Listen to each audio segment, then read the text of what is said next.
नमस्कार, मी करिश्मा.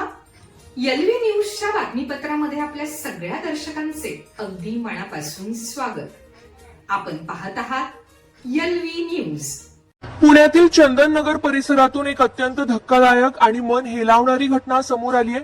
4 चाकी गाडी फ्लॅट खरेदीसाठी लाखो रुपयांची रक्कम आणि सोन्याच्या अंगठीची हाव धरत सासरच्या मंडळींनी केलेल्या सततच्या शारीरिक व मानसिक छळाला कंटाळून एका 25 वर्षीय विवाहितेने गळफास घेऊन आपली जीवनयात्रा संपवली. तेजस्विनी गोरख सोनवणे असं आत्महत्या केलेल्या दुर्दैवी विवाहितेचं नाव आहे. या हृदयद्रावक घटनेमुळे परिसरात प्रचंड संताप आणि हळहळ व्यक्त होतीये. या प्रकरणी पुण्यातील चंदननगर पोलीस ठाण्यात मृत विवाहितेच्या पतीसह सासू आणि सासऱ्यांविरुद्ध गुन्हा दाखल करण्यात आलाय. मृत तेजस्विनीचे वडील शामराव बाळासाहेब गवळी यांनी या प्रकरणी पोलिसात फिर्याद दिली आहे. त्यांच्या तक्रारीवरून पोलिसांनी पती गोरख संभाजी सोनवणे, सासरा संभाजी लक्ष्मण सोनवणे, सासू अलका संभाजी सोनवणे यांच्या विरोधात गुन्हा दाखल केलाय. पोलिसांनी दिलेल्या माहितीनुसार तेजस्विनीचा विवाह 25 जून 2020 रोजी गोरख सोनवणे याच्याशी झाला होता. लग्नानंतर सुरुवातीचे काही दिवस तिला सासरच्यांकडून चांगली वागणूक देखील मिळाली. या दाम्पत्याला वीरा वय 2.5 वर्ष नावाची एक लहान मुलगी देखील आहे. मात्र मुलगी झाल्यानंतर सासरच्या मंडळींचा खरा चेहरा समोर आला आणि त्यांनी तेजस्विनीचा छळ करण्यास सुरुवात केली.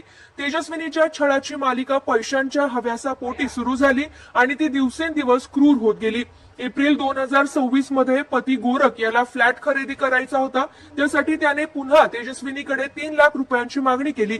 तिने हतबलता दाखवताच तिला पुन्हा मारहाण करण्यात आली आणि माहेरच्या लोकांशी संपर्क तोडण्यास भाग पाडलं गेलं.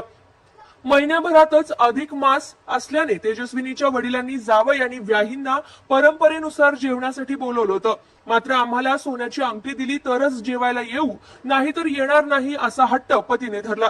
अखेर ते जेवायला आले, पण तिथेही त्यांनी वाद घालत रागाच्या भरात तेजस्विनीला सर्वांसमोर मारहाण करून शिवीगाळ केली. सासरच्या लोकांची पैशांची आणि वस्तूंची हाव संपत नसल्याने तेजस्विनी प्रचंड मानसिक दडपणाखाली होती. 2 जून 2026 रोजी रात्री 10 वाजण्याच्या सुमारास पती गोरख याने तेजस्विनीच्या वडिलांना फोन करून सांगितलं की तेजस्विनीने आतून दरवाजा लावून घेतला असून ती दार उघडत नाहीये. या फोन नंतर काही वेळातच तेजस्विनीचे मामा दत्तात्रय बापूराव दाते यांनी फोन करून अत्यंत धक्कादायक बातमी दिली. तेजस्विनीने घरात गळफास लावून आत्महत्या केली होती.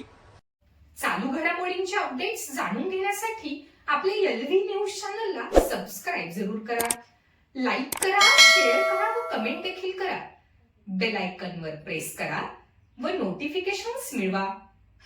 पाहत रहा फक्त एलव्ही न्यूज. मुख्य संपादक विलास उत्तम लोखंडे.